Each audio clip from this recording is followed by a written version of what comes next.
세종스마트 국가산업단지 보상 대상자이신 분들 요즘 정말 정신없으시죠? 곧 받게 될 보상금에 대한 기대도 크실 텐데요. 그런데 말이죠. 그 뒤에 따라올 수 있는 양도소득세 혹시 생각해 보셨나요? 오늘 이 시간에는 여러분 마당에 꼭꼭 숨겨진 보물을 찾아내서요. 세금을 수천만 원, 많게는 수억 원까지 아낄 수 있는 핵심 비법을 알려드리겠습니다. 네, 맞습니다. 이번 보상은 분명 엄청난 기회지만 제대로 준비 안 하면 세금 폭탄 맞기 십상입니다. 보상금의 상당 부분이 세금으로 나갈 수 있다는 얘기죠. 특히 최근 LH 얘기를 들어보니까요. 협의율이 작년 11월에 26%였는데 지금은 60%를 훌쩍 넘었대요. 엄청 빠른 속도죠. 협의가 안 되면 수용 재결로 넘어가니까 어쩌면 지금이 세금 폭탄을 피할 마지막 골든타임일 수 있습니다. 많은 분들이 1세대 1주택이니까 뭐 집이랑 땅 다 비과세겠지? 이렇게 막연하게 생각하세요. 과연 그럴까요? 오늘 제가 드릴 설명의 가장 중요한 질문입니다. 대부분이 잘못 알고 계신 바로 이 지점에 세금을 확 줄일 수 있는 엄청난 비밀이 숨어 있습니다. 자, 그럼 본격적으로 어떤 값비싼 실수가 우리를 기다리고 있는지 그 문제의 핵심부터 정확히 짚고 넘어가 보겠습니다. 기본 원칙부터 확실히 해야 합니다. 1세대 1주택자일 경우에 맞아요. 주택 건물 자체는 양도세가 비과세됩니다. 하지만 문제는 그 건물이 서 있는 땅, 바로 부수토지입니다.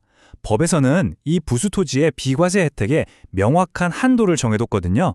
그러니까 무한정 비과세가 아니라는 뜻이죠. 실제로 이런 정말 안타까운 사례가 있었어요. 한 토지 소유주가 내가 실제 줄자로 재보니까 건물 면적이 134제곱미터다. 이렇게 더 넓은 면적을 기준으로 비과세를 해달라고 주장했습니다. 근데 세무서는 아닌데요? 서류에는 99.56제곱미터로 돼 있는데요? 하면서 딱 잘라버린 거죠. 결과가 어땠을까요? 결국 조세 심판원은 세무서 손을 들어줬습니다.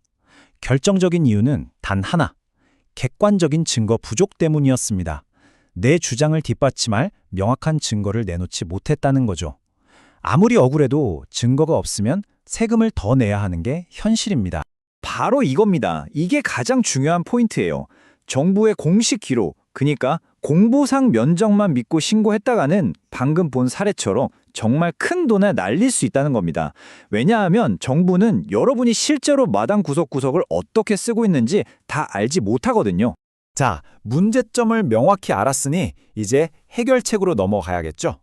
마치 숨겨진 비밀을 파헤치듯 여러분의 비과세 토지를 합법적으로 최대한으로 넓히는 방법을 지금부터 알려드리겠습니다. 그 비밀의 열쇠는 바로 주택 정착 면적이라는 개념이 있습니다.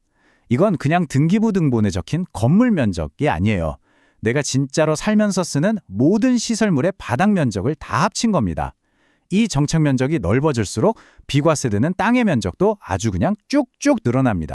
이 주택 정착 면적을 어떻게 계산하냐고요? 아주 쉬운 방법이 있습니다. 하늘 정중앙에서 해가 수직으로 빛을 쫙 내리쬐인다고 상상해 보세요. 그때 땅에 생기는 우리 집이랑 창고랑 뭐 이런 것들의 모든 그림자 있죠? 그 그림자 면적 전체가 바로 정착 면적의 기준이 됩니다. 이걸 어려운 말로 수평 투영 면적이라고 하는 거고요. 이 부분이 정말 재미있는데요. 한번 보세요. 공식 서류에는 없는 무허가 창고나 낡은 농기구 보관함은 물론이고요. 심지어 김치똥 놓아두는 장독대나 높이가 1m 넘는 바깥 계단까지도 전부 이 정착 면적에 포함시킬 수 있습니다. 대부분의 사람들이 바로 이런 걸 놓쳐서 세금을 더 내고 있는 겁니다. 이렇게 찾아낸 주택 정착 면적에 법에서 정한 배율을 곱한 만큼의 땅이 비과세가 되는 건데요. 여기 보시면 수도권이 3배, 다른 도시지역이 5배인데 세종시의 도시지역 팍, 그러니까 면지역은요, 무려 10배입니다, 10배. 이건 정말 엄청난 혜택인 거죠. 자, 이게 얼마나 대단한 건지 아직 감이 잘 안 오시죠? 그럼 실제 사례를 들어볼게요. 여러분 마당에 서류에는 없어서 그동안 신경도 안 썼던 딱 5평, 그러니까 16.5제곱미터짜리 창고가 있다고 한번 가정해 보겠습니다. 놀라지 마세요. 그 5평짜리 창고 하나 덕분에 10배 배율이 적용되는 세종시에서는 무려 50평 165제곱미터의 땅을 추가로 비과세 받을 수 있게 되는 겁니다. 5평이 50평이 되는 마법이죠. 이 작은 차이가 결국 수천만 원의 세금 차이를 만들어내는 겁니다. 자, 이제 숨겨진 땅을 어떻게 찾는지는 알았습니다. 그럼 마지막으로 이걸 어떻게 세무서에 증명하고 당당하게 인정받을 수 있는지 구체적인 실행 전례가 알려드리겠습니다. 세법에는 실질과세의 원칙이라는 아주 중요한 원칙이 있어요. 쉽게 말해서 서류랑 실제 쓰는 현황이 다르면 실제 현황에 따라 세금을 매긴다는 건데요. 근데 여기서 가장 중요한 건 이 실질을 증명해야 할 책임은 세무서가 아니라 바로 납세자, 즉 여러분 자신에게 있다는 사실입니다. 그럼 뭘 준비해야 할까요? 이 세 가지는 선택이 아니라 필수입니다. 첫째, LX에서 발급하는 지적 현황 측량 성과도. 이게 가장 객관적이고 강력한 증거예요. 둘째, 창고에 생활용품이 쌓여있는 모습처럼 실제 사용 현황을 찍은 상세한 사진. 마지막으로 오랫동안 그렇게 사용해왔다는 이웃 주민들의 확인서까지 받으면 정말 큰 힘이 됩니다. 몇 가지 전문가 팁을 더 드릴게요. 만약 공부상 내용이 명백히 잘못됐다면 양도 전에 지자체에 건축물 대장 변경을 신청하는 것도 아주 좋은 방법입니다. 또 담장 안에서 텃밭을 가꾸고 계신가요? 과거의 로드뷰 사진을 활용해서 그 공간이 오랫동안 주거 생활의 일부였다는 걸 증명할 수도 있습니다. 자, 이제 오늘 설명의 가장 중요한 내용, 최종적으로 정리해 보겠습니다.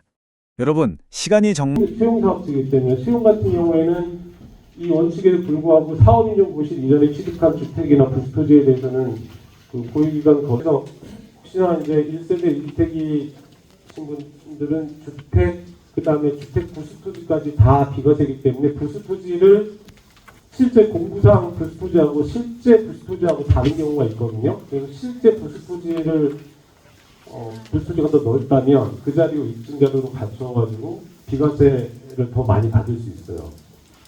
이거는 제가 혹시나 해당되시는 분들은 개별적으로 상담해 드릴게요. 전에 보물을 찾아내는 것은 바로 여러분의 몫입니다. 망설이지 말고 지금 바로 행동에 옮기시길 바랍니다.